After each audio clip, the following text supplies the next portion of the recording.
Indian ഭരണഘടനയിലെ ബാലവേല നിരോധിക്കുന്ന article ഏതാണെന്ന്. ഭരണഘടന ഉറപ്പു നൽകുന്ന മൗലികാവകാശങ്ങൾ നിഷേധിക്കപ്പെട്ടാൽ സമീപിക്കാവുന്ന കോടതി ഏത്? നമസ്കാരം, എൻട്രിയുടെ ക്ലാസ്സിലേക്ക് എല്ലാവർക്കും സ്വാഗതം. നമ്മൾ കഴിഞ്ഞ LGS എക്സാമിനേഷൻ്റെ ക്വസ്റ്റ്യൻ പേപ്പർ അനാലിസിസ് ആണ് ചെയ്യുന്നത്. അപ്പോൾ ഏതൊക്കെ ചോദ്യങ്ങളാണ് ക്വസ്റ്റ്യൻ പേപ്പറിൽ വന്നിട്ടുണ്ടായിരുന്നത്, അപ്പോൾ അതുമായിട്ട് ബന്ധപ്പെട്ടിട്ടുള്ള ഇമ്പോർട്ടൻ്റ് ആയിട്ടുള്ള കാര്യങ്ങളൂടെ നമ്മൾ ഈ ക്ലാസ് ഡിസ്കസ് ചെയ്യുന്നതായിരിക്കും. അപ്പോൾ ആദ്യം മുതൽ അവസാനം വരെ കേൾക്കുക കേട്ടോ. ഫസ്റ്റ് ക്വസ്റ്റ്യൻ, ഇന്ത്യൻ ഭരണഘടനയുടെ ആമുഖം എഴുതി തയ്യാറാക്കിയത് ആരാണ്? അപ്പോൾ ചോദ്യം എവിടെ നിന്നാണ്, ഏതാണ് സിലബസ് ടോപ്പിക്ക്? നമ്മുടെ ഭരണഘടനാ നിർമ്മാണ സമിതി എന്ന് പറഞ്ഞ ഭാഗത്തു നിന്നാണ്. അപ്പോൾ ഈ പല ക്വസ്റ്റ്യൻ പേപ്പറുകളിലും ഇതേ ടോപ്പിക്കിന് ചോദ്യം റിപ്പീറ്റ് ചെയ്യുന്നത് നിങ്ങൾക്ക് കാണാൻ പറ്റും. നിങ്ങൾ റെഗുലറായിട്ട് നോക്കിക്കഴിഞ്ഞാൽ PSCക്ക് ഒരുപാട് ഇഷ്ടമുള്ളൊരു ടോപ്പിക്കാണ്. ഭരണഘടനാ നിർമ്മാണ സഭയുമായിട്ട് ബന്ധപ്പെട്ട എല്ലാ ഇമ്പോർട്ടൻറ്റ് പോയിൻറ്റ്സും നോക്കിയിട്ട് നിങ്ങൾ നെക്സ്റ്റ് എക്സാമിനേഷന് പോകാൻ പാടുള്ളൂ.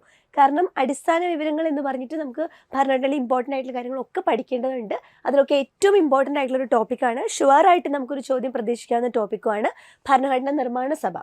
ഇതിൽ ഈ ചോദ്യം കാണുമ്പോൾ ഇന്ത്യൻ ഭരണഘടനയുടെ ആമുഖം എഴുതി തയ്യാറാക്കിയതാര്? പെട്ടെന്ന് ഇന്ത്യൻ ഭരണഘടന എഴുതി തയ്യാറാക്കിയത് ഇത് കത്തും നമുക്ക്. അപ്പോൾ ഇവിടെ ഓപ്ഷനിൽ അംബേദ്കർ ഉണ്ട്, നെഹ്റു ഉണ്ട്, രാജേന്ദ്ര പ്രസാദ് ഉണ്ട്, സർദാർ വല്ലഭായ് പട്ടേൽ ഉണ്ട്. പലർക്കും ഈ ആമുഖം എന്ന് പറഞ്ഞ പോയിന്റ് കൃത്യമായിട്ട് ശ്രദ്ധയിൽ പെട്ടില്ല എന്നുണ്ടെങ്കിൽ അംബേദ്കർ കൊടുത്ത ആൻസർ തെറ്റിക്കാനുള്ള പ്രോബബിലിറ്റി ഉണ്ട്. അപ്പോൾ കൃത്യമായിട്ട് ചോദ്യം വായിച്ചിട്ട് ആൻസർ കൊടുക്കാവുള്ളൂ. ഇന്ത്യൻ ഭരണഘടനയുടെ ശില്പി ആരാണ് എന്ന് ചോദിച്ചാൽ അംബേദ്കർ ആണ്. പക്ഷെ ഇവിടെ ആമുഖം എഴുതി തയ്യാറാക്കിയതാണ് ആരാണ്? Right answer option B, Jawaharlal Nehru ആണ്. ആമുഖം എവിടെ നിന്നാണ് എടുത്തിട്ടുള്ളത്? ലക്ഷ്യപ്രമേയം അഥവാ ഒബ്ജക്റ്റീവ് റെസൊല്യൂഷൻ അല്ലേ? ജവഹർലാൽ നെഹ്റു ഭരണഘടനാ നിർമ്മാണ സഭയിൽ അവതരിപ്പിച്ച ലക്ഷ്യപ്രമേയത്തിൽ നിന്നാണ് ആമുഖം എടുത്തിട്ടുള്ളത്. അപ്പോൾ നമ്മുടെ ഭരണഘടനാ നിർമ്മാണ സഭ 1946 ഡിസംബർ 6 സെറ്റപ്പ് ചെയ്യുന്നു. അവിടെ തൊട്ടുള്ള കഥ ഫുള്ള് നിങ്ങൾ എല്ലാ പോയിന്റ്സും പഠിച്ചു പോവുക. ഡിസംബർ 9 ഇവരുടെ ആദ്യത്തെ മീറ്റിംഗ് ആണ്. ആ മീറ്റിങ്ങിൽ ആരായിരുന്നു അധ്യക്ഷൻ? ഡിസംബർ 9 മീറ്റിങ്ങിൽ സച്ചിദാനന്ദ സിൻഹ ആയിരുന്നു അധ്യക്ഷൻ അല്ലേ? അത് കഴിഞ്ഞിട്ട് ഡിസംബർ 11 അടുത്ത മീറ്റിംഗ് നടത്തി. ആ മീറ്റിങ്ങിൽ ആരായിരുന്നു അധ്യക്ഷൻ? ആ മീറ്റിങ്ങിലാണ് രാജേന്ദ്ര പ്രസാദിനെ അധ്യക്ഷനാക്കുന്നത്. അത് കഴിഞ്ഞ് ഡിസംബർ 13 ഭരണഘടനാ നിർമ്മാണ സഭയിൽ ജവഹർലാൽ നെഹ്റു ലക്ഷ്യപ്രമേയം അവതരിപ്പിക്കുന്നുണ്ട്. അത് തൊട്ടടുത്ത മാസം ജനുവരി 22 ആയപ്പോൾ, അപ്പോൾ ഡിസംബർ മാറി ജനുവരി ആകുമ്പോൾ 46 മാറി വർഷം 47 അപ്പോൾ 1947 ജനുവരി മാസം 22 ജവഹർലാൽ നെഹ്റു അവതരിപ്പിച്ച ലക്ഷ്യപ്രമേയം ഭരണഘടനാ നിർമ്മാണ സമിതി അംഗീകരിക്കുന്നു. അവിടെ നിന്നാണ് ഈ ആമുഖം വരുന്നത്. സോ ആമുഖം വന്ന വഴി അങ്ങനെയാണ്. സോ ആമുഖത്തിന്റെ ശില്പി ആരാണെന്ന് ചോദിച്ച ഉത്തരം എന്താണ്? ജവഹർലാൽ നെഹ്റു ആണ്. ഓക്കെ, അപ്പോൾ ഭരണഘടനാ നിർമ്മാണ സഭയുമായിട്ട് ബന്ധപ്പെട്ട് ഇമ്പോർട്ടൻറ്റ് പോയിന്റ്സ് നമുക്കൊന്ന് ക്വിക്കായിട്ട് റിവൈസ് ചെയ്യാം. ഭരണഘടനാ നിർമ്മാണ സഭ രൂപീകൃതമായത് 46 ഡിസംബർ 6 ആദ്യത്തെ യോഗം ചേർന്നത് 46 ഡിസംബർ 9 വളരെ ഇമ്പോർട്ടൻ്റ് ആയിട്ടുള്ള ഡേറ്റ് ആണ്. ആദ്യത്തെ സമ്മേളനത്തിൽ എത്ര പേര് പങ്കെടുത്തു എന്ന് ചോദിച്ചാൽ 207 പേരാണ്. ഫസ്റ്റ് മീറ്റിങ്ങിൽ പങ്കെടുത്ത ആളുകളുടെ എണ്ണം 207. ഓക്കെ, ഭരണഘടനാ നിർമ്മാണ സഭയെ ആദ്യമായിട്ട് അഭിസംബോധന ചെയ്തത് ആരാണ്? ഫസ്റ്റ് അവരെ അഡ്രസ്സ് ചെയ്യുന്നത്. അപ്പോൾ നമ്മൾ ഓരോ വ്യക്തികളുടെ പേര് പഠിക്കുമ്പോൾ ഒരു ഓർഡറിൽ പഠിക്കുക. കാരണം ആദ്യം നമ്മൾ പഠിക്കുന്ന സച്ചിദാനന്ദ സിൻഹ എന്നുള്ള പേരാണ്. കാരണം താൽക്കാലിക ആദ്യത്തെ അധ്യക്ഷനായിട്ട് ഡിസംബർ 9 മീറ്റിങ്ങിൽ സച്ചിദാനന്ദ സിൻഹയെയാണ് തിരഞ്ഞെടുക്കുന്നത്. അത് കഴിഞ്ഞ് ഡിസംബർ 11 മീറ്റിങ്ങിൽ ആര് അധ്യക്ഷനായി? രാജേന്ദ്ര പ്രസാദ് അധ്യക്ഷനായി. അപ്പോൾ 2 പേര് വന്നേ. പിന്നെ നമ്മൾ അംബേദ്കറിന് നമുക്കറിയാം ഡ്രാഫ്റ്റിംഗ് കമ്മിറ്റിയുടെ ചെയർമാനാണ്, ഭരണഘടനയുടെ ശില്പിയാണ് നമുക്കറിയാം. ലക്ഷ്യപ്രമേയമായിട്ട് ബന്ധപ്പെട്ട് നമ്മൾ ജവഹർലാൽ നെഹ്റുവിൻ്റെ പേര് പഠിച്ചു. ഇനി ഇതുപോലെ ഇമ്പോർട്ടൻ്റ് ആയിട്ടുള്ള പല പേരുകളും ഇതിനകത്തുണ്ട്. അതിൽ ശ്രദ്ധേയമായ ഒരു പേരാണ് ആരുടെ?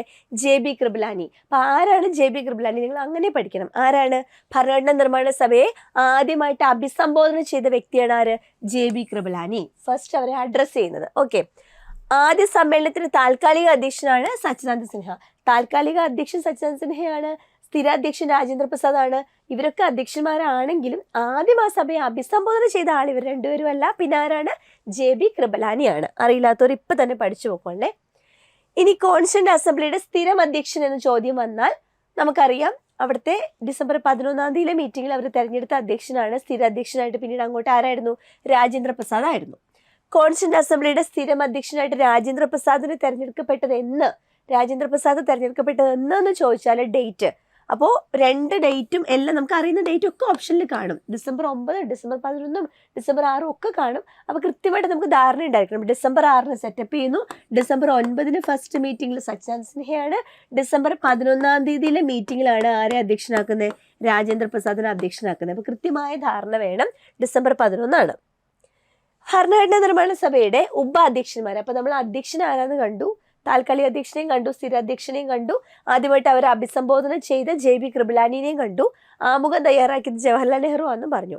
ഇനി അടുത്ത 2 പേരാണ്. അധ്യക്ഷൻ മാത്രമല്ലല്ലോ, അവർക്ക് വൈസ് പ്രസിഡന്റുമാർ വേണം അല്ലെ, വൈസ് പ്രസിഡന്റ് വേണം. ഇവിടെ 2 പേരുണ്ട്, 2 വൈസ് പ്രസിഡന്റുമാരുണ്ട്, ഉപാധ്യക്ഷന്മാരുണ്ട്. ആരൊക്കെയാണ്? HC മുഖർജിയും VT കൃഷ്ണമാചാരിയും. HC Mukherjee, VT Krishnamachari. അടുത്തൊരു പേരാണ് ഭരണഘടനാ നിർമ്മാണ സമിതിയുടെ ഉപദേശകനാര്? BN റാവു. ഭരണഘടനയുടെ ഡ്രാഫ്റ്റ് അഥവാ നക്കിൾ തയ്യാറാക്കിയത് ആരാന്ന് ചോദിച്ചാലും BN റാവു തന്നെയാണ്, ശ്രദ്ധിച്ചോണം. ഇദ്ദേഹം മ്യാൻമറിന്റെ ഭരണഘടനാ നിർമ്മാണ സമിതിയിലെ ഉപദേശകനായിരുന്നു. വലിയ ആളാണ് BN റാവു. അപ്പൊ എത്ര പേരാ? സച്ചിദാനന്ദ സിൻഹ ഫസ്റ്റ് മീറ്റിംഗിന്റെ താൽക്കാലിക അധ്യക്ഷൻ December 9, രാജേന്ദ്ര പ്രസാദ് സെക്കൻഡ് മീറ്റിംഗിൽ തൊട്ട് സ്ഥിരാധ്യക്ഷനായി Rajendra Prasad December 11, Jawaharlal Nehru December 13 objective resolution അവതരിപ്പിക്കുന്നു, ആമുഖത്തിന്റെ ശില്പിയാണ്. പിന്നെ JB കൃപലാനി, ഇവരെ ആദ്യം അഭിസംബോധന ചെയ്ത ആള് JB കൃപലാനിയാണ്. പിന്നെ HC മുഖർജി, VT കൃഷ്ണമാചാരി, ഇവർ ഉപാധ്യക്ഷന്മാരാണ്. 6 പേരുകളായി. ഇനി 7ാമത്തെ പേരാണ് BN റാവു. ആരാണ്? നിയമ ഉപദേശകനാണ്. ഭരണഘടനാ നിർമ്മാണ സഭയുടെ ഡ്രാഫ്റ്റ് തയ്യാറാക്കിയത്, നക്കൽ തയ്യാറാക്കിയതും BN റാവു ആണ് അല്ലെ. 7 പേരുകൾ നമ്മൾ പഠിച്ചു. ഇനി ജവഹർലാൽ നെഹ്റു അവതരിപ്പിച്ച ലക്ഷ്യപ്രമേയം അല്ലെ, അത് എന്നാണ് അവതരിപ്പിച്ചത്? December 13. അപ്പൊ date December 9, December 11, December 13, 3 date ഡിസംബറിൽ നമ്മൾ അറിഞ്ഞിരിക്കണം. December 6 സെറ്റപ്പ് ചെയ്തു, പിന്നെ 9, 11, 13. അപ്പൊ ആ ഒരു കണക്ഷൻ കൊടുത്തു വയ്ക്കുക. 9 സച്ചിദാനന്ദ സിൻഹയുടെ ഡേ ആണ്, അദ്ദേഹമായിരുന്നു അധ്യക്ഷൻ. 2 കൂട്ടി 11-ാം തീയതിയാണ് രാജേന്ദ്ര പ്രസാദ് അധ്യക്ഷനാണ്, അത് അദ്ദേഹത്തിന്റെ ദിവസമാണ്. പിന്നെ 2 കൂട്ടി 13-ാം തീയതി. അപ്പൊ നിങ്ങൾക്ക് കണക്ഷൻ ഉണ്ടല്ലോ, ഓർത്ത് വയ്ക്കാനും എളുപ്പമുണ്ട് അല്ലേ. 13-ാം തീയതി അടുത്ത മീറ്റിംഗിൽ ജവഹർലാൽ നെഹ്റു ലക്ഷ്യപ്രമേയം അവതരിപ്പിക്കുന്നു. അപ്പോൾ സച്ചിദാനന്ദ സിൻഹ, രാജേന്ദ്ര പ്രസാദ്, ജവഹർലാൽ നെഹ്റു. 9, 11, 13 അത് കൃത്യമായിട്ട് ഓർത്തു വയ്ക്കണം. ഇത് 3 1946 ഡിസംബർ ആണെന്നും അറിഞ്ഞിരിക്കുക. ഓക്കെ, ഇനി ഇവിടെ ലക്ഷ്യപ്രമേയം അവതരിപ്പിച്ചതാണ്. ഇനി ഡേറ്റ് മാറുകയാണ്, വർഷം മാറുമോ? കാരണം ഡിസംബറിൽ അവിടെ വെച്ച് നമ്മൾ നിർത്തും. ഇനി ജനുവരിയിലോട്ട് വരുമ്പോൾ ആദ്യം നമ്മൾ പഠിക്കുന്ന ഡേറ്റ് January 22. അപ്പോൾ ഡിസംബർ മാറി ജനുവരി ആകുമ്പോൾ വർഷം മാറി 47 ആകും. ഈ ദിവസമാണ് ഈ നെഹ്റു അവതരിപ്പിച്ച ലക്ഷ്യപ്രമേയത്തെ ഭരണഘടനാ നിർമ്മാണ സമിതി അംഗീകരിക്കുന്നത്. സോ ലക്ഷ്യപ്രമേയത്തെ അംഗീകരിച്ചത് 47 January 22. ഇനി November 26, ആ 49 November 26 ആണ് പ്രിയാമ്പിള് കൊടുത്തിട്ടുള്ള ഡേറ്റ്. ഭരണഘടനാ നിർമ്മാണ സമിതി ഭരണഘടന അംഗീകരിക്കുന്ന ഡേറ്റ് ആണ് ഇത്, November 26. ആ ദിവസമാണ് ദേശീയ നിയമദിനമായിട്ടും ദേശീയ ഭരണഘടനാ ദിനമായിട്ടും തിരഞ്ഞെടുത്തേക്കണേ. ഭരണഘടനയെ ഒഫീഷ്യലി അംഗീകരിച്ചത് 1949. അപ്പോൾ വർഷം 6 മാറി 9 November 26. സോ ഈ November 26 എന്നുള്ള ഡേറ്റ് ആണ് ഭരണഘടനാ ദിനമായിട്ടും നിയമദിനമായിട്ടും ഒക്കെ തിരഞ്ഞെടുത്തിരിക്കുന്നത്. ഓക്കെ, ഭരണഘടനാ നിയമനിർമ്മാണ സമിതിയിൽ ആകെ ഉണ്ടായിരുന്ന അംഗങ്ങൾ, ആകെ എത്ര അംഗങ്ങൾ ഉണ്ടായിരുന്നു ഭരണഘടനാ നിർമ്മാണ സമിതിയിൽ, കോൺസ്റ്റിറ്റ്യൂന്റ് അസംബ്ലിയിൽ എത്ര അംഗങ്ങൾ? എത്ര പേരാ? 389. അപ്പം ആദ്യം നമ്മൾ നമ്പർ പഠിച്ചില്ല, 207. അതെന്താ? ആദ്യത്തെ മീറ്റിംഗിൽ പങ്കെടുത്തവരുടെ എണ്ണമാണ് 207. ആകെ ഉണ്ടായിരുന്ന അംഗങ്ങളുടെ എണ്ണാണെങ്കിൽ 389. അങ്ങോട്ടും ഇങ്ങോട്ടും മാറിപ്പോയത് കേട്ടോ. 389 ആകെ മെമ്പേഴ്സാണ്. 207 ഭരണഘടനാ നിർമ്മാണ സമിതിയിലെ ആദ്യത്തെ മീറ്റിംഗിൽ പങ്കെടുത്ത ആളുകളുടെ എണ്ണമാണ്. ഇനി ഇന്ത്യൻ ഭരണഘടനാ നിർമ്മാണ സഭയിൽ എത്ര മലയാളികൾ ഉണ്ടായിരുന്നു? 17 മലയാളികൾ ഉണ്ടായിരുന്നു. അതിൽ എത്ര വനിതകളുണ്ട്? 3 വനിതകളുണ്ട്. അത് വളരെ ഇമ്പോർട്ടൻ്റ് ആണ്. ഈ 17 മലയാളികളിൽ 3 വനിതകളുണ്ട്. ആരൊക്കെയത്? ആനി മസ്ക്രീന്, അമ്മു സ്വാമിനാഥൻ, ദാക്ഷായണി വേലായുധൻ. ഇവരുടെ പേര് മാറിപ്പോരുത്. ഇവരല്ലാണ്ട് ഏത് മലയാളീനെ ഇതിനെ കൊണ്ടിട്ടാലും നമ്മൾ അംഗീകരിക്കരുത്. ഇവരുടെ ഓപ്ഷൻ്റെ കൂടെ അക്കമ്മ ചെറിയനെയൊക്കെ കൊണ്ടിടും. എന്നിട്ട് മലയാളി അല്ലേ എന്നൊക്കെ ചോദിച്ചു കഴിഞ്ഞാൽ നമ്മൾ ഇവർ 3 ആരെ നമ്മൾ അക്സെപ്റ്റ് ചെയ്യുന്നില്ല. ഈ 3 പേര് നമ്മൾ ഉറപ്പിച്ച് വെച്ചുകൊണ്ട് 3 മലയാളി വനിതകളേ ഉള്ളൂ. ആരൊക്കെയാണ്? അമ്മു സ്വാമിനാഥൻ, ആനി മസ്ക്രീൻ, ദാക്ഷായണി വേലായുധൻ. ഓക്കെ, എനിക്ക് നല്ല സുഖമില്ലാത്തതുകൊണ്ടെങ്കിൽ ചെറിയ സ്ക്രാച്ച് ഉണ്ട്, നിങ്ങൾക്ക് ഒന്ന് അഡ്ജസ്റ്റ് ചെയ്യണം കേട്ടോ. സോ ആനി മസ്ക്രീൻ, അമ്മു സ്വാമിനാഥൻ, ദാക്ഷായണി വേലായുധനാണ് ആ 3 വനിതകൾ. ഓക്കെ, ഇനി ഇന്ത്യൻ ഭരണഘടനാ നിർമ്മാണ സമിതിയിലെ കൊച്ചിയിലെ പ്രതിനിധി ആര്? ഇപ്പം തിരുവിതാംകൂറിൽ നിന്നും മദ്രാസിൽ നിന്നും കൊച്ചിയിൽ നിന്നും യുണൈറ്റഡ് പ്രൊവിൻസിൽ നിന്നും ഒക്കെ പല പല പ്രവിശ്യകളിൽ നിന്നുള്ള അംഗങ്ങളുണ്ടല്ലോ. അത് നമ്മുടെ കൊച്ചിയിലെ പ്രതിനിധി ആര്? കൊച്ചി എന്ന് പറയുമ്പോൾ തന്നെ നിങ്ങൾ പനമ്പിള്ളി നഗർ ഓർത്താൽ മതി. പനമ്പിള്ളി നഗർ എന്നുള്ള സ്ഥലം കേട്ടിട്ടില്ലേ? കൊച്ചിയുടെ ഹൃദയഭാഗത്ത് നമ്മുടെ മലയാള മനോരമയുടെ ഓഫീസൊക്കെ അവിടെയാണ്. ഈ പനമ്പിള്ളി നഗർ ഒരു പോഷ് ഏരിയയാണ്. അവിടെയാണ് ഒട്ടുമിക്ക സിനിമാ നടന്മാരും ഒക്കെ താമസിക്കുന്നത്. നമ്മുടെ മമ്മൂട്ടിയുടെ ഒക്കെ വീട് പനമ്പിള്ളി നഗറിലാണ്. അതേപോലെ പല സെലിബ്രിറ്റീസിൻ്റെയും വീടും ഒക്കെ ഉള്ള ഒരു ഫേമസ് ആയിട്ടുള്ള സ്ഥലമാണ് പനമ്പിള്ളി നഗർ. അപ്പോൾ കൊച്ചിയിലെ പ്രതിനിധി ആരാന്ന് ചോദിക്കുമ്പോൾ എങ്ങാനും ഓപ്ഷനിൽ നോക്കുമ്പോൾ നിങ്ങൾക്ക് ആളെ മനസ്സിലായില്ലെങ്കിൽ അപ്പോൾ അതിനകത്ത് ഈ പനമ്പിള്ളി ഗോവിന്ദമേനോൻ്റെ പേര് കാണുമ്പോൾ പനമ്പിള്ളി നഗർ എന്ന് ഓർത്താൽ മതി. ഓക്കെ, അപ്പോൾ പനമ്പിള്ളി ഗോവിന്ദമേനോനെ കിട്ടും. കൊച്ചിയിലെ പ്രതിനിധിയാണ് പനമ്പിള്ളി ഗോവിന്ദമേനോൻ. ഓക്കെ, യുണൈറ്റഡ് പ്രൊവിൻസിൽ നിന്നുള്ള ആളാണ് ജോൺ മത്തായി. ഇനി അടുത്ത ചോദ്യത്തിലേക്ക് വരാം. ഭരണഘടന ഉറപ്പ് നൽകുന്ന മൗലികാവകാശങ്ങളിൽ നിന്ന് പിന്നീട് നീക്കം ചെയ്യപ്പെട്ട അവകാശം ഏത്? ഏത് ഭാഗമാണ് സിലബസിലെ മൗലിക അവകാശങ്ങളിൽ നിന്നുള്ള ചോദ്യമാണ് അല്ലെ. മൗലിക അവകാശങ്ങളും കടമകളും നമ്മുടെ സിലബസിൽ എടുത്ത് പറഞ്ഞിരിക്കുന്ന 2 ടോപ്പിക്കാണ്. നിങ്ങൾ നോക്കിക്കോ, ഏറ്റവും കൂടുതൽ നിങ്ങൾ നോക്കേണ്ട ടോപ്പിക്കാണ് മൗലികാവകാശങ്ങൾ. ഈ മൗലികാവകാശങ്ങൾ നന്നായിട്ട് അറിയാവുന്ന ഒരു കുട്ടിയെ സംബന്ധിച്ചിടത്തോളം പാതി നിങ്ങൾക്ക് ആശ്വാസമാണ്. കോൺസ്റ്റിറ്റ്യൂഷനിലെ ഏറ്റവും കോർ ഏരിയ ആണ്. അപ്പോൾ ഈ ക്വസ്റ്റ്യൻ പേപ്പറിൽ തന്നെ നമുക്ക് കാണാം, ഒന്നിൽ കൂടുതൽ ചോദ്യങ്ങൾ ഈ ഭാഗത്ത് നിന്ന് വന്നിട്ടുണ്ട്. അപ്പോൾ മൗലികാവകാശങ്ങളിൽ നിന്നുള്ള ഒരു ചോദ്യമാണ് സ്വത്ത് സമ്പാദനത്തിനുള്ള അവകാശം, സഞ്ചരിക്കാനുള്ള അവകാശം, ഭാഷാ ന്യൂനപക്ഷങ്ങൾക്കുള്ള അവകാശം, വിദ്യാഭ്യാസത്തിനുള്ള അവകാശം. ഇതിലേതാണ് ഭരണഘടന ഉറപ്പ് നൽകുന്ന മൗലികാവകാശങ്ങളിൽ നിന്ന് പിന്നീട് നീക്കം ചെയ്തതെന്നാണ് ചോദ്യം. ഏതാണ് റൈറ്റ് ആൻസർ? നീക്കം ചെയ്തിട്ടുള്ളത് സ്വത്ത് സമ്പാദനത്തിനുള്ള അവകാശമാണ്. നമ്മുടെ മൗലികാവകാശങ്ങൾ നോക്കിക്കഴിഞ്ഞാൽ സമത്വത്തിനുള്ള അവകാശം നമുക്കുണ്ട്, സമത്വത്തിനുള്ള അവകാശമുണ്ട്, സ്വാതന്ത്ര്യത്തിനുള്ള അവകാശമുണ്ട്, ചൂഷണത്തിന് എഗെയിൻസ്റ്റ് ആയിട്ടുള്ള അവകാശമുണ്ട്, മതസ്വാതന്ത്ര്യമുണ്ട്, പിന്നെ സാംസ്കാരികപരവും വിദ്യാഭ്യാസപരവുമായിട്ടുള്ള അവകാശമുണ്ട്, പിന്നെ ഭരണഘടനാപരമായ പരിഹാരം അഥവാ റിട്ട് അവകാശം അല്ലെ. റിട്ട് കോടതി ചെയ്യും, അപ്പോൾ റിട്ട് ഭരണഘടനാപരമായ പരിഹാരം. അപ്പോൾ ഈ 6 നമ്മുടെ മൗലികാവകാശങ്ങളിലുള്ളൂ. പുറത്തേക്കുള്ള കോഡ് എന്താ? സമത്വം സമൂ, സ്വാതന്ത്ര്യം സമൂസ, ചൂഷണത്തിനെതിരെയുള്ള അവകാശം ചൂ, പിന്നെ മതസ്വാതന്ത്ര്യം മാ, പിന്നെ വിദ്യാഭ്യാസപരവും സാംസ്കാരികപരവും വിദ്യാഭ്യാസപരവുമായ അവകാശത്തിലെ വിദ്യാഭ്യാസത്തിലെ വി, പിന്നെ റിട്ട് ഭരണഘടനാപരമായ പരിഹാരം റിട്ട് റാ. അപ്പോൾ സമൂസ ചുമവിറ എന്നോർത്ത് വെച്ച ആ 6 അവകാശം നമുക്ക് ഓർഡറിൽ കിട്ടും. സമത്വം, സ്വാതന്ത്ര്യം, ചൂഷണത്തിനെതിരെ, മതസ്വാതന്ത്ര്യം, സാംസ്കാരികവും വിദ്യാഭ്യാസപരമായ അവകാശം, റിട്ട് പുറപ്പെടുവിക്കാനുള്ള അവകാശം. അപ്പോൾ ഇതിനകത്ത് സഞ്ചരിക്കാനുള്ള അവകാശം ഏതിൽ വരുന്നതാ? ട്രാവൽ ചെയ്യാനുള്ള സ്വാതന്ത്ര്യത്തിൽ വരുന്നതാണ്. 19D ആണ് അല്ലേ സഞ്ചരിക്കാനുള്ള അവകാശം വരുന്നത്. ഭാഷാ ന്യൂനപക്ഷങ്ങൾക്കുള്ള അവകാശം ഇതിലെവിടെ വരും? ഭാഷാ ന്യൂനപക്ഷങ്ങളെ പറ്റി ഇവിടെ എങ്ങും നമ്മൾ പറഞ്ഞിട്ടില്ലല്ലോ.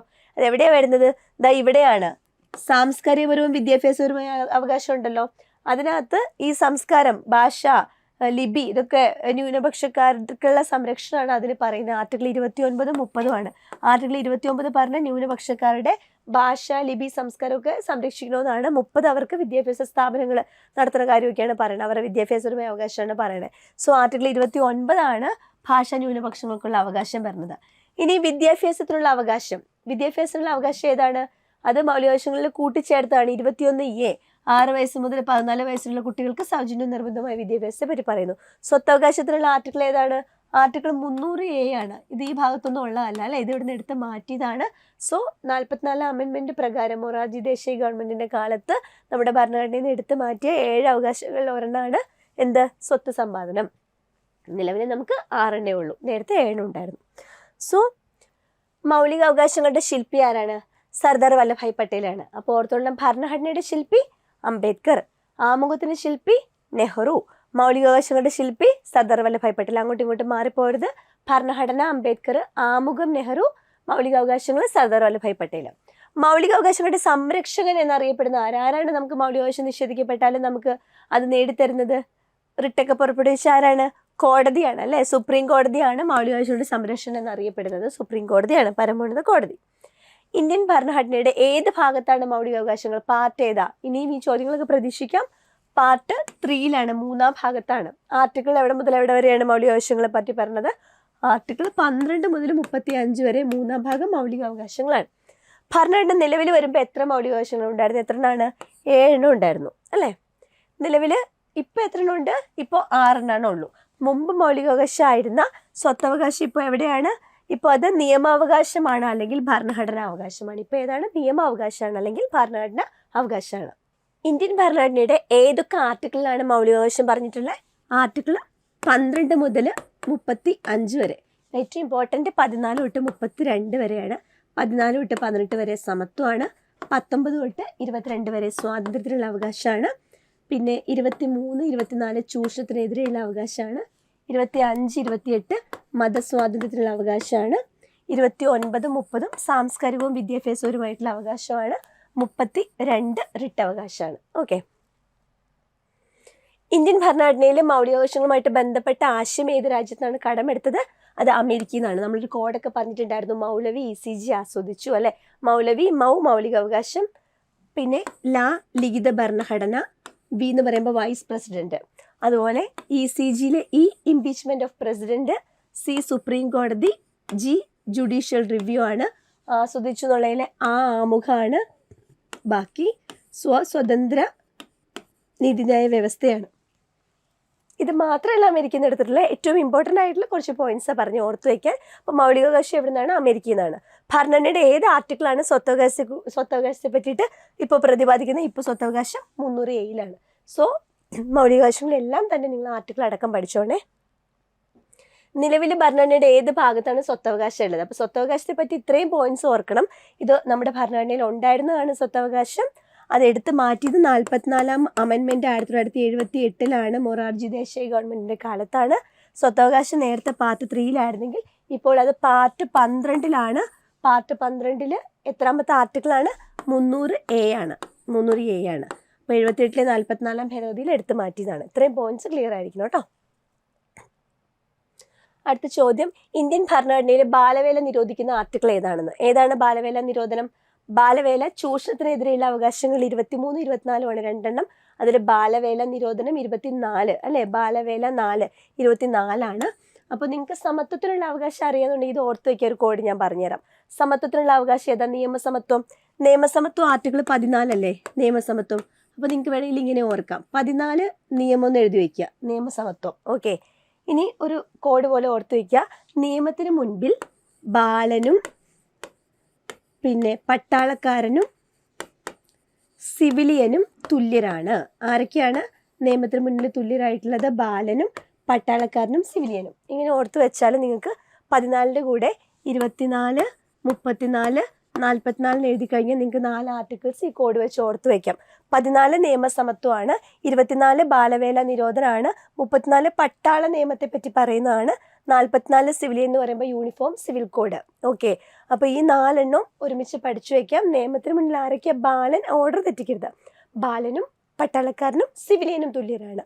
നിയമസമത്വം 14, ബാലവേല നിരോധനം 24, പട്ടാള നിയമം 34, uniform civil code 44. Okay, next question, ഭരണഘടന ഉറപ്പ് നൽകുന്ന മൗലികാവകാശങ്ങൾ നിഷേധിക്കപ്പെട്ടാൽ സമീപിക്കാവുന്ന കോടതി ഏത്? അപ്പോൾ മൗലികാവകാശം നിഷേധിക്കപ്പെട്ടാൽ നമുക്ക് കോടതിയിൽ പോകാം. ഇത് നമുക്ക് പറഞ്ഞു തരുന്ന ആർട്ടിക്കിൾ ഏതാണ്? ആർട്ടിക്കിൾ 32 പറഞ്ഞു തരുന്നത് അല്ലേ? ഭരണഘടനാപരമായ പരിഹാരമാണ്. നമുക്ക് മൗലികാവകാശം നിഷേധിക്കപ്പെട്ടാൽ സുപ്രീം കോടതി പോകാം. സുപ്രീം കോടതി അപ്പോൾ റിട്ട് പുറപ്പെടുവിക്കും. ഇത് ആർട്ടിക്കിൾ 32. അതോടൊപ്പം നമ്മൾ ഹൈക്കോടതിയുടെ റിട്ട് അധികാരം പഠിച്ചില്ലേ? അതേത് ആർട്ടിക്കിൾ? 226 പ്രകാരം ഹൈക്കോടതിക്കും റിട്ട് പുറപ്പെടുവിക്കാം. അപ്പോൾ ഈ 2 ആർട്ടിക്കിളും റിട്ടുമായിട്ട് ബന്ധപ്പെട്ടതാണ് എന്ന് ഒരാൾക്ക് അറിയാമെന്നുണ്ടെങ്കിൽ ഈസി ആയിട്ട് ഈ ചോദ്യത്തിന് ഉത്തരം കണ്ടുപിടിക്കാം. എങ്ങനെ? നമുക്ക് മൗലികാവകാശം നിഷേധിക്കപ്പെട്ടാൽ സുപ്രീം കോടതിയിൽ പോകാം എന്ന് പറയുന്ന ആർട്ടിക്കിളാണ് 32. ഹൈക്കോടതി റിട്ട് പുറപ്പെടുവിക്കുന്ന പറഞ്ഞ ആർട്ടിക്കിളാണ് 226. സോ ഇതിൻ്റെ റൈറ്റ് ആൻസർ ഏതാ? ഓപ്ഷൻ സി ആണ്. 3 അല്ലേ? ഈ 2 കോടതികളും നമുക്ക് മൗലികാവകാശങ്ങൾ നിഷേധിക്കപ്പെട്ടാൽ നമുക്ക് പോകാൻ പറ്റുന്ന കോടതികളാണ് സുപ്രീം കോടതിയും ഹൈക്കോടതിയും. ഓക്കെ, അപ്പോൾ റിട്ട് എന്നുള്ള ഒരു ഭാഗം കൃത്യമായിട്ട് പഠിക്കുക. 5 തരത്തിലുള്ള റിട്ടുകളുണ്ട്. അപ്പോൾ അതിൽ അധികാര പരിധി പറഞ്ഞ ഇന്ത്യൻ ഭരണഘടനയുടെ ആർട്ടിക്കിൾ 32ഉം ആർട്ടിക്കിൾ 226 ആണ്. സുപ്രീം കോടതിയും ഹൈക്കോടതികളുടെയും മൗലികാവകാശങ്ങളും മറ്റ് നിയമപരമായ ആവശ്യങ്ങൾക്കും വേണ്ടിയിട്ട് റിട്ട് പുറപ്പെടുവിക്കാനുള്ള ആർട്ടിക്കിൾസ്. ഓക്കെ, അതിൽ ശ്രദ്ധിക്കേണ്ട കാര്യം എന്ന് വെച്ചാൽ ഇന്ത്യൻ ഭരണഘടനയിലെ റിട്ടുകൾ ഇന്ത്യൻ പൗരന്മാരുടെ അടിസ്ഥാന അവകാശങ്ങൾ ലംഘിക്കപ്പെട്ടാൽ അവർക്ക് ഭരണഘടനാപരമായ പരിഹാരം നൽകിക്കൊണ്ട് കോടതി പുറപ്പെടുവിച്ച രേഖാമൂലമുള്ള നിർദ്ദേശങ്ങളാണ്. അപ്പോൾ കോടതി കൊടുക്കുന്ന ഉത്തരവുകളെയാണ് റിട്ട് എന്ന് പറയുക. നമുക്ക് ഏതെങ്കിലും ഒരു മൗലികാവകാശം നിഷേധിക്കപ്പെട്ടു, നമ്മളെ ആരെങ്കിലും അന്യായമായിട്ട് തടങ്കലിൽ വെച്ചു, അപ്പോൾ നമ്മുടെ റൈറ്റ് ടു ലൈഫ്, നമ്മുടെ പേഴ്സണൽ ലിബർട്ടി ഇതിനൊക്കെ നിഷേധിക്കുകയാണ്. അപ്പോൾ എന്ത് ചെയ്യാം? സുപ്രീം കോടതിയിൽ പോകാം. അപ്പോൾ സുപ്രീം കോടതി ഹേബിയസ് കോർപ്പസ് എന്നുള്ള റിട്ട് പുറപ്പെടുവിച്ച് നമുക്ക് എന്ത് ചെയ്യും? മോചനം തരും. അപ്പോൾ അങ്ങനെ ഈ പൗരന്മാരുടെ അടിസ്ഥാനാവകാശങ്ങൾ ലംഘിക്കപ്പെട്ടാൽ കോടതി കൊടുക്കുന്ന രേഖാമൂലമുള്ള നിർദ്ദേശങ്ങളാണ് റിട്ടുകൾ എന്ന് പറയുന്നത്. ഓക്കെ, അപ്പോൾ ഭരണഘടന നമുക്ക് 5 തരത്തിലുള്ള റിട്ടുകൾ ഉറപ്പുവരുത്തുന്നത്. ഹേബിയസ് കോർപ്പസ്, അന്യായമായിട്ട് തടങ്കലിൽ വെച്ചാൽ വിട്ടുകിട്ടാനുള്ളതാണ്. മാൻഡമസ് എന്താ? വി കമാൻഡ്, ഒരു ഉദ്യോഗസ്ഥനോട് നിങ്ങളുടെ ജോലി ചെയ്യൂ എന്ന് പറയുന്ന റിട്ടാണ്. സെർഷ്യോറി മേൽക്കോടതി കീഴ്ക്കോടതിക്ക് കൊടുക്കുന്ന റിട്ടാണ്. അതൊക്കെ ഡീറ്റെയിൽ ആയിട്ട് നമ്മൾ പഠിച്ചതാണ്. എന്താ സെർഷ്യോറി കീഴ്ക്കോടതിക്ക് കൊടുക്കുന്നതാണ്? അതായത് അവരുടെ കയ്യിലുള്ള ഏതെങ്കിലും ഒരു കേസ് ട്രാൻസ്ഫർ ചെയ്യാൻ പറഞ്ഞുകൊണ്ട്. പ്രൊഹിബിഷൻ മേൽക്കോടതി കീഴ്ക്കോടതിനെ സ്റ്റോപ്പ് ചെയ്യിക്കുന്നതാണ്, പ്രൊഹിബിറ്റ് ചെയ്യിക്കുന്നതാണ്. കോവാറൻറ്റോ എന്ന് പറഞ്ഞാൽ ഓൺ വോട്ട് അതോറിറ്റി, ക്വസ്റ്റ്യൻ ചെയ്യുന്നതാണ്. ഒരു ഉദ്യോഗസ്ഥന് അർഹമല്ലാത്ത ഒരു പൊസിഷനിൽ ഇരുന്നാൽ അതിനെ ക്വസ്റ്റ്യൻ ചെയ്യുന്നതാണ്. അപ്പോൾ ഡീറ്റെയിൽ ആയിട്ട് നിങ്ങൾ ഈ 5 റിട്ടുകളും പഠിച്ചോണം. ഓക്കെ, അടുത്ത ക്വസ്റ്റ്യൻ, ഇന്ത്യൻ ഭരണഘടനയുടെ അവസാനത്തെ ഭേദഗതി ഏത്? ഇതാണ് നമ്മുടെ ലാസ്റ്റ് ക്വസ്റ്റ്യൻ കേട്ടോ. ഏതാണ് അവസാനത്തെ ഭേദഗതി? ജമ്മു കാശ്മീരിന്റെ സംസ്ഥാന പദവി, നിയമനിർമ്മാണ സഭകളിലെ സ്ത്രീ സംവരണം, ധനബില്ലുകളുമായിട്ട് ബന്ധപ്പെട്ടത്, പിന്നോക്ക വിഭാഗങ്ങളുടെ സംവരണം. അവസാനത്തെ ഭേദഗതി. അപ്പോൾ ഏറ്റവും ലേറ്റസ്റ്റ് അമെൻമെന്റാണ് ചോദിച്ചിട്ടുള്ളത്. ഏതാണ്? നമ്മുടെ പുതിയ പാർലമെന്റിൽ പുതിയ പാർലമെന്റിലെ ആദ്യത്തെ അവിടെ അവതരിപ്പിച്ച ആദ്യത്തെ ബില്ലാണ് ഏതാ അമെൻമെന്റ്? 106 അമെൻമെന്റ്. അപ്പം നിങ്ങൾ 100, 101, 102, 103, 104, 105, 106 ഇത്ര അമെൻമെന്റ്സ് എന്തായാലും പഠിക്കണം. 106 അമെൻമെന്റ് എന്ന് പറയുന്നത് ഏറ്റവും ഇമ്പോർട്ടൻ്റ് ആയിട്ടുള്ള ഏറ്റവും ലേറ്റസ്റ്റ് അമെൻമെന്റ് ആണ്. എന്താണത്? വനിതാ സംവരണമാണ് അല്ലെ? വനിതാ സംവരണ ബില്ലാണ് 106 അമെൻമെന്റ്. എന്താ പറയുന്നത്? ഈ ഭേദഗതി നിയമം 2023 വന്നതാണ്. ലോകസഭയിലും സംസ്ഥാന നിയമസഭകളിലും ദേശീയ തലസ്ഥാന പ്രദേശമായ ഡൽഹി, ലോകസഭ, നിയമസഭ, ഡൽഹി ഈ 3 സ്ഥലത്തെയും പട്ടികജാതി വർഗക്കാർക്കായി സംവരണം ചെയ്യപ്പെട്ടവ ഉൾപ്പെടെ 1/3 സീറ്റുകൾ സ്ത്രീകൾക്കായിട്ട് സംവരണം ചെയ്യുന്ന വനിതാ സംവരണ ബില്ലായിരുന്നു. അപ്പോൾ 106 അമെൻമെന്റ് 2023 വനിതാ സംവരണ ബില്ലാണ്. എവിടേക്കാണ്? ലോകസഭയിലും നിയമസഭയിലും ഡൽഹി, യൂണിയൻ ടെറിട്ടറി ആയ ഡൽഹിയിലും സ്ത്രീകൾക്ക് എത്രയാണ്? 1/3 സീറ്റുകളാണ്, ഇൻക്ലൂഡിങ് SC/ST 1/3 സീറ്റുകൾ സംവരണം ചെയ്യുന്നതാണ് 106 അമെൻമെന്റ്. ഓക്കെ, അപ്പം 100 India Bangladesh land border agreement ആണ്, 101 GST ആണ്, 102 national commission for backward classes, 103 economically weaker സെക്ഷൻസിനുള്ള സംവരണം, 104 ആംഗ്ലോ ഇന്ത്യൻ റിസർവേഷനൊക്കെ എടുത്ത് മാറ്റി SC/ST എക്സ്റ്റെൻഡ് ചെയ്തു. പിന്നെ 105 ഈ വീക്കർ സെഷൻസിൻ്റെ ഒക്കെ ലിസ്റ്റ് തയ്യാറാക്കാനുള്ള അധികാരം സ്റ്റേറ്റിന് കൊടുക്കുന്നതാണ്. 106 വനിതാ സംവരണമാണ്. അപ്പോൾ ഈ എല്ലാ ഇമ്പോർട്ടൻ്റ് ആയിട്ടുള്ള അമെൻമെൻറ്റ്സ് നിങ്ങൾ കൃത്യമായിട്ട് പഠിച്ചോളണം. കറണ്ട് അഫെയർ റിലേറ്റഡ് ആയിട്ട് വന്നിട്ടുള്ള ഒരു ചോദ്യമാണത്. ഓക്കെ, അപ്പോൾ ഇത്രയും ചോദ്യങ്ങളായിരുന്നു നമ്മുടെ ഈ എക്സാമിനേഷനിൽ ചോദിച്ചത്. അതിൽ നിങ്ങൾക്ക് ചോദ്യം ശ്രദ്ധിച്ചറിയാം. ഒരു ചോദ്യം നമുക്ക് കോൺസ്റ്റിറ്റ്യൂവൻ്റ് അസംബ്ലിയിൽ നിന്ന് ചോദിച്ചു, ഒരു ചോദ്യം ഈ ലേറ്റസ്റ്റ് അമെൻമെൻ്റ് ആയിട്ട് കറണ്ട് അഫെയറിൽ നിന്ന് ചോദിച്ചു. ബാക്കിയുള്ള ചോദ്യങ്ങളെല്ലാം കണക്ട് ചെയ്തിട്ടുണ്ടായിരുന്നു. ഏത് ഭാഗത്തു നിന്നാണ്? മൗലിക അവകാശങ്ങൾ എന്നുള്ള ഭാഗത്തു നിന്നാണ്. ഇനിയും എക്സാമിനേഷന് പോകുന്നവർ കൃത്യമായിട്ട് നിങ്ങൾ ആദ്യം പഠിച്ചുറപ്പിക്കേണ്ട ഒരു ഭാഗം മൗലികാവകാശങ്ങളാണ്. വൃത്തിയായിട്ട് ഫുള്ളായിട്ട് എല്ലാ പോയിന്റ്സും പഠിക്കുക. പിന്നെ ഭരണഘടനാ നിർമ്മാണ സമിതി നന്നായിട്ട് പഠിക്കുക. ഓക്കെ, അത് കഴിഞ്ഞിട്ട് മൗലിക കടമകളും സിലബസിൽ എടുത്ത് പറഞ്ഞിട്ടുണ്ട്. മൗലിക കടമകൾ നന്നായിട്ട് നോക്കുക. ഓരോ രാജ്യത്ത് നിന്ന് കടമെടുത്തിട്ടുള്ള ആശയങ്ങൾ എന്തൊക്കെയാണെന്നുള്ളത് കൃത്യമായിട്ട് നോക്കണം. പ്രധാനപ്പെട്ട കമ്മീഷൻസ്, അതുപോലെ ഇപ്പോൾ ലേറ്റസ്റ്റ് 106 അമെൻമെൻ്റ് ആണ് ഇവിടെ ചോദിച്ചു കണ്ടത്. പിന്നെയുള്ള എക്സാമിനേഷൻ ചോദിക്കാൻ സാധ്യതയുള്ളത് ലേറ്റസ്റ്റ് അപ്പോയിൻമെൻ്റ് ആണ്. ലേറ്റസ്റ്റ് അപ്പോയിൻമെൻറ്റ് വരാൻ സാധ്യതയുണ്ട്. അതായത് നമ്മുടെ SC കമ്മീഷൻ്റെ അധ്യക്ഷൻ, ST കമ്മീഷൻ്റെ അധ്യക്ഷൻ, മൈനോറിറ്റി കമ്മീഷൻ്റെ അധ്യക്ഷൻ, ബാക്ക്വേർഡ് കമ്മീഷൻ ലോ, പിന്നോക്ക വിഭാഗം, ന്യൂനപക്ഷ കമ്മീഷൻ, പട്ടികജാതി പട്ടികവർഗ കമ്മീഷൻ, അതുപോലെ നമ്മുടെ വിവരാവകാശ കമ്മീഷൻ, മനുഷ്യാവകാശ കമ്മീഷൻ, ഇലക്ഷൻ കമ്മീഷൻ, ഈ കമ്മീഷന്മാരുടെ എല്ലാവരുടെ അധ്യക്ഷന്മാരെ നോക്കണം. സുപ്രീം കോടതി, ഹൈക്കോടതി റിലേറ്റ് ചെയ്തിട്ടും നിങ്ങൾക്ക് ചോദ്യം വരാൻ സാധ്യതയുണ്ട്. സുപ്രീം കോടതിയുടെ ഹൈക്കോടതിയുടെ ഒക്കെ ചീഫ് ജസ്റ്റിസിനെ ഒക്കെ നോക്കി പോകുക. പിന്നെ അതുപോലെ ലോകസഭ രാജ്യസഭയുമായിട്ട് കണക്ട് ചെയ്തിട്ടുള്ള ചോദ്യങ്ങൾ നിങ്ങൾ പ്രത്യേകം നോക്കി പോകണം. അല്ലെങ്കിൽ ഏറ്റവും ബേസിക് ആയിട്ടുള്ള കാര്യം നോക്കിയാൽ മതി. ഏജ് ലിമിറ്റ്, കാലാവധി, ലോകസഭയുടെ രാജ്യസഭയുടെ മണി ബിൽ എന്താണ്, അങ്ങനത്തെ കാര്യങ്ങളൊക്കെ നോക്കി പോവുക. ഓക്കെ, അപ്പോൾ വളരെ സെലക്ട് ചെയ്ത് തന്നെ നിങ്ങൾ നോക്കി പോയാൽ മതി. പക്ഷേ ഇമ്പോർട്ടൻ്റ് ആയിട്ടുള്ള ഏരിയസിനെല്ലാം നിങ്ങൾ കവർ ചെയ്ത് തന്നെ പോകുക. ഓക്കെ, അപ്പോൾ എല്ലാവർക്കും ഓൾ ദ വെരി ബെസ്റ്റ്. വീണ്ടും കാണാം.